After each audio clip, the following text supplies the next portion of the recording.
21enne di origini marocchine, l'uomo di casa, il giovane, viveva assieme alla madre e alle due sorelle, di cui una minorenne di 17 anni. Ad un tratto il ragazzo è diventato violento, voleva imporre a tutti i costi la legge islamica in famiglia.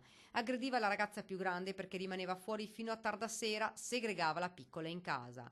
Vivevano all'occidentale troppo per la sua visione radicale della fede, fino a quando le donne, esasperate, sono andate dai carabinieri e lo hanno denunciato per lesioni e ingiurie. Il 21enne è stato allontanato da casa con provvedimento del giudice, una situazione che fa pensare, spiega il sindaco di Castelfranco Stefano Marcon. Fa pensare sì, abbiamo fatto degli approfondimenti e il ragazzo sembra che dopo la partenza del padre abbia preso una piega non positiva, che è sfociata anche in quelle situazioni di tensione in famiglia, e la cosa positiva è che la famiglia abbia denunciato. Forse si è avvicinato a qualche integralista, amicizie cattive, dicono dalla famiglia. Sta di fatto che la situazione ogni giorno diventava sempre più difficile, sempre più violenta. E vi è una situazione a rischio che è monitorata. 21 anni e il ragazzo ha preso delle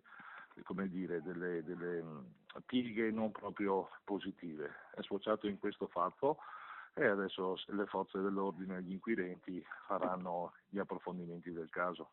Il 21enne che continua a vivere a Castelfranco Veneto non può avvicinarsi a madre e sorelle, intanto lunedì si attiverà anche il comune.